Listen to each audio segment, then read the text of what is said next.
From downtown Detroit, Local 4 News at 11 starts now.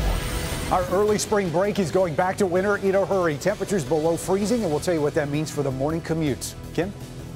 Concert controversy. Protesters line up outside Little Caesars Arena with a message for R. Kelly.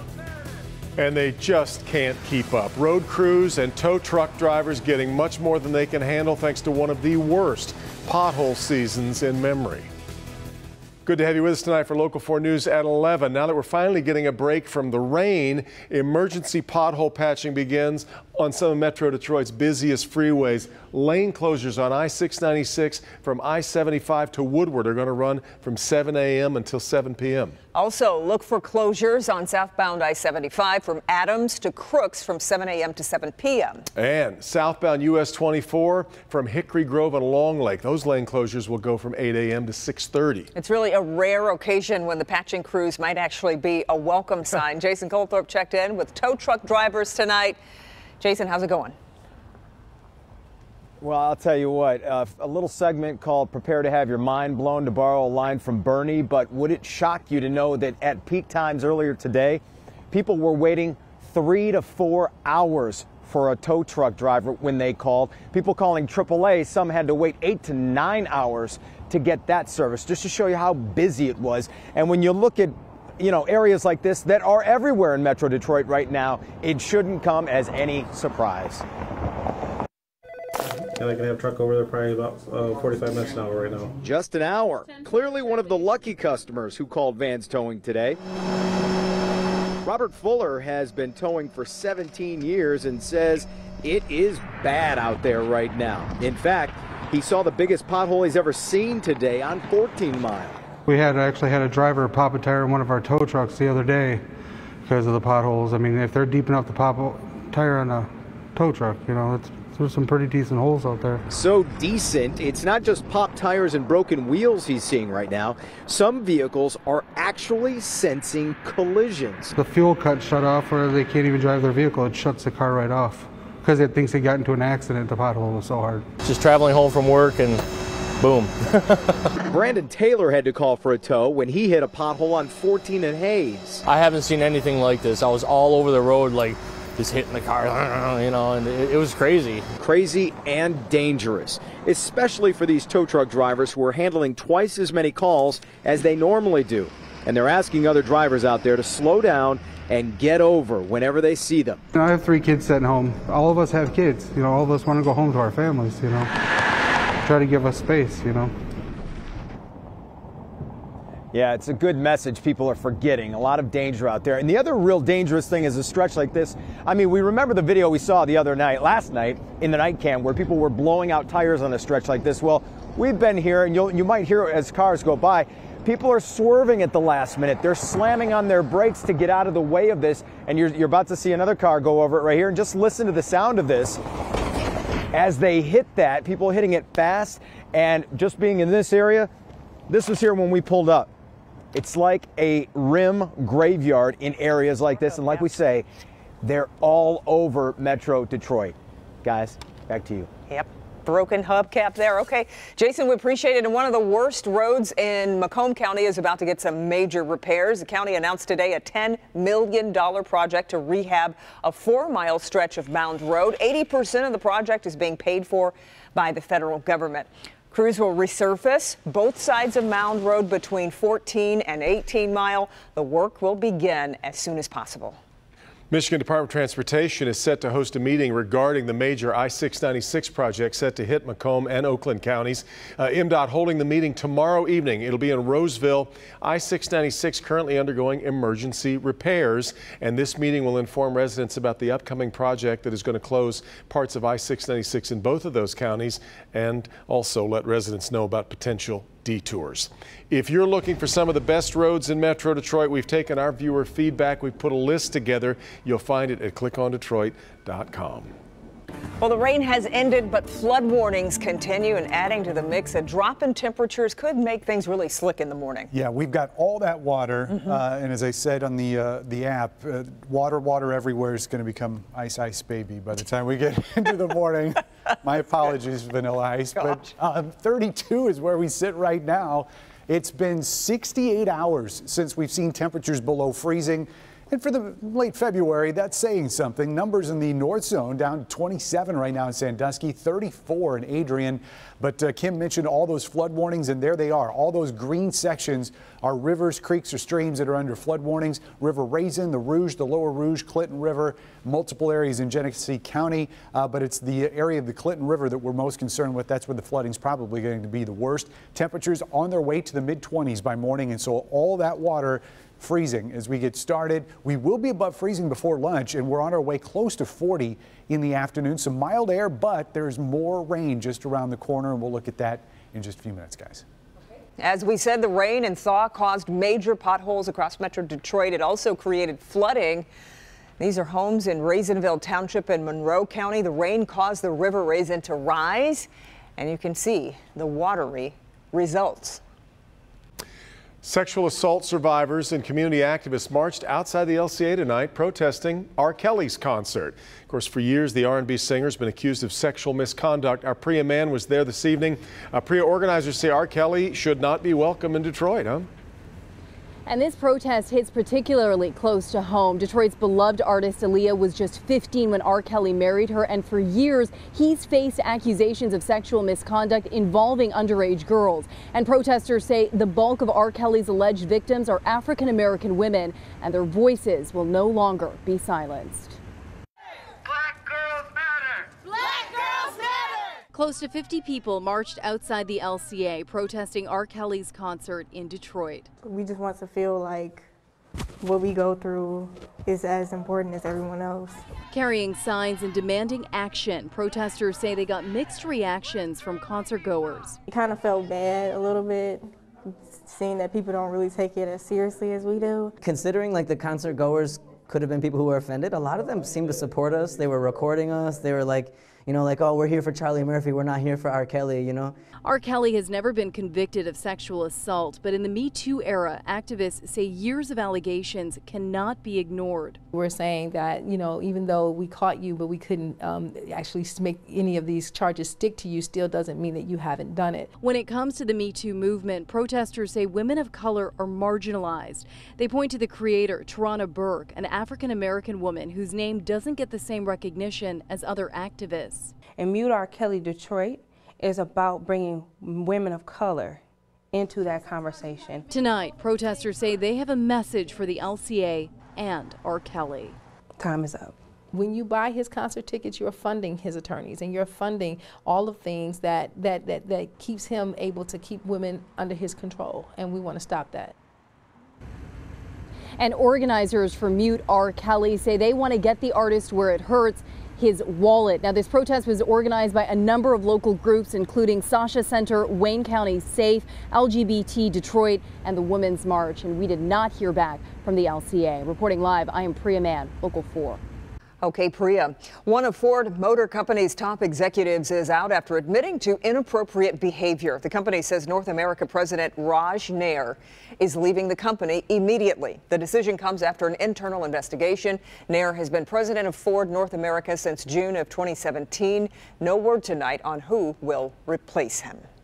Some of the survivors of the Larry Nassar case are calling for the resignation of Michigan State trustee Dan Kelly. In a letter to MSU interim president John Engler, 3 of Nassar's victims say Kelly is unsuited to lead the university forward. They believe Kelly built his career on defending schools that ignored allegations of sexual assault against children.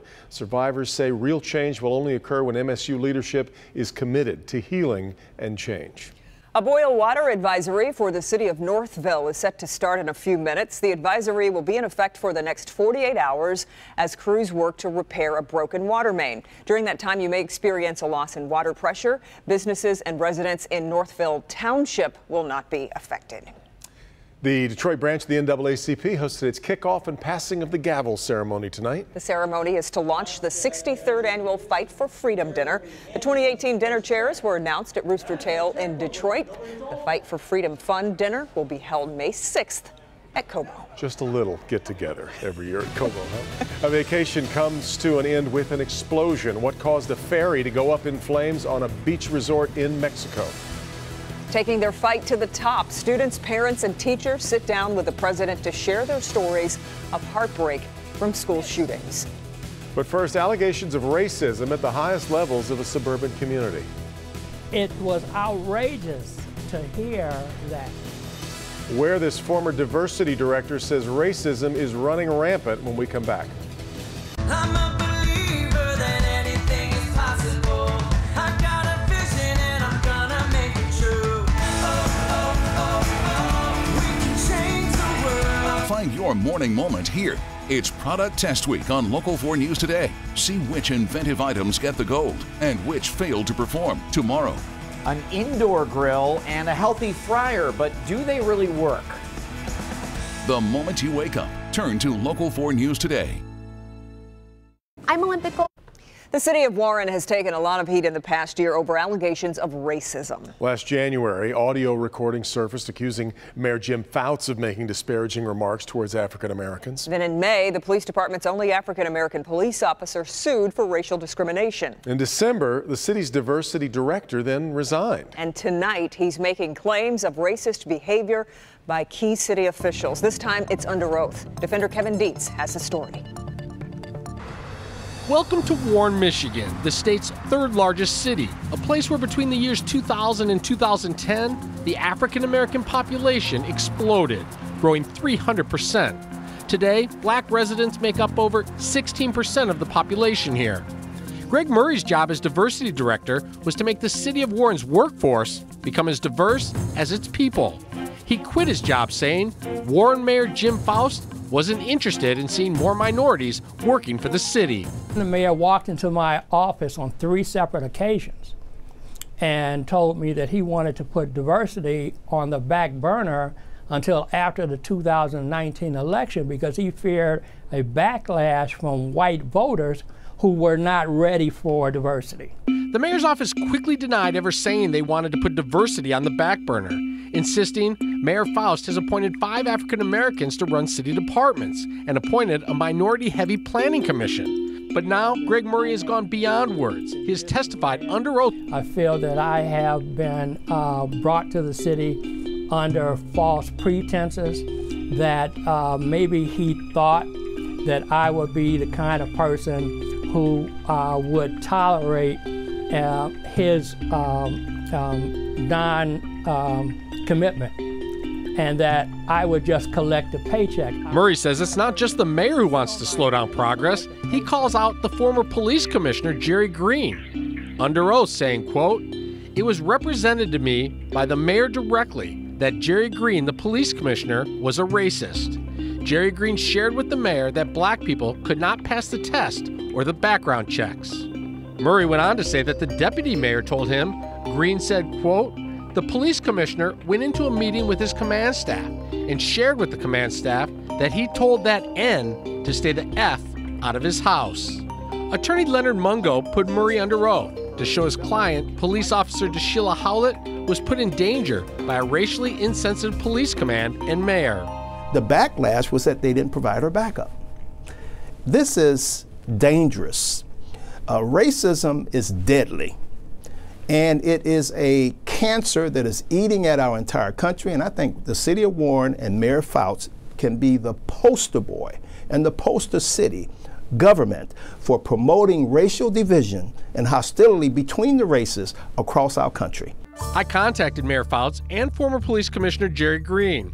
Their attorney, Jim Acho, responded by phone, calling the allegations ridiculous. Murray is trying to hold the city over a barrel because he wanted a raise, plain and simple. He wanted a substantial boost in his salary after only having been on the job for a matter of months. When Mayor Fouts wouldn't give him that substantial increase, all of a sudden these quote-unquote issues arose. He says the mayor is actively pursuing diversity, and the former police commissioner is innocent of the allegations. Absolutely absurd. We don't believe that was ever stated. The city of Warren says this story is far from over. They are demanding that the former diversity director sit down under oath once again so that he can be cross-examined about these serious allegations. Kevin Dietz, Defenders. All right, Kevin, let's bring Ben back in. As we've been talking, dominating so much of our lives now, not only the way that weather does on a daily basis, but now it's just all over, this trouble on the roads. Yeah, I mean, even when there's literally nothing happening outside, it's still a problem because we still haven't cleaned up from what we had earlier in the week. The rain has stopped falling, but now that the temperatures have started to crash, that means that all that water out there that hasn't gone anywhere is going to become ice by tomorrow morning if it hasn't already. 32 right now officially, and you can see how the cold air has really pushed all those mild temperatures down to the mid-Atlantic states. And by the way, D.C. is still near 70 degrees at 11 o'clock at night. What did they do to deserve that? Huh? Why couldn't we get in on that action? Temperatures. A lot of hot air. That is exactly right. That is exactly right. He said it's a lot of hot air. Temperature change over the last 24, 25, upwards of 30 degrees colder here than it was yesterday. And remember, we did set that record high of 65. We just didn't get to enjoy it because we had all that rain around all day. 32 is where we sit right now. The wind chill, how about that? It's time to start talking about that again. 26, and that's only with a northeast wind of 6. So we've got those river flood warnings we showed you at the top of the show. This is one of the ones we're concerned about the most. It's the north branch of the Clinton River. It is in a moderate flood stage right now. It'll start dropping as we get through the day tomorrow, and by Friday that should be out of flood stage, but still on the high side as it continues to recede going into the weekend. Now we have more rain on the way, and that's not good news because one of the storm pins we got in is a flooded Ford Field, not the one down the street, but the one in Dearborn. And you can see it's just not pretty out there. A lot of places look like this from all that rain that we had over the last 3 days. It's to the south of us now, but you can see that little sort of a bump in the wave there along that line of precipitation. That's going to be near us tomorrow morning. So even though we'll get through pretty much this entire stretch here dry, you can see that we just may get brushed by some snowflakes tomorrow. And if it happens, it's likely going to be in our south zone, most likely Monroe County. Not going to amount to anything. We're not looking at any accumulation. Then we spend the day dry on Thursday. Clouds start to thin a little bit more, so we'll get some sunshine in here. But tomorrow's going to be the coldest temperatures of the week as we only hit the upper 30s. And then our next chance of rain comes in on Friday. It will start in the form of a mix, some freezing rain and then becoming liquid.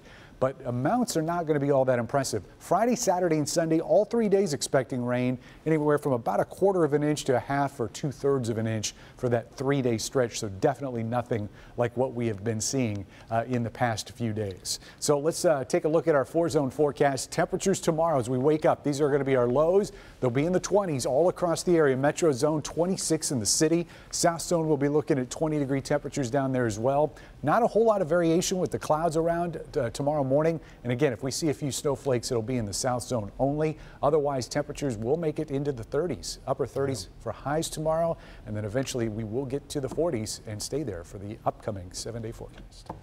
Not so much of the thaw and freeze that we've had. So it's mostly thaw. Yeah, mostly thaw right now. All right. Well, coming up, poised for a comeback. Coming up in good health, a kid-friendly flu vaccine is set to make a return. Also coming up, face-to-face with the president, the heart-wrenching stories from those who've lost children, parents, and friends in the recent school shootings.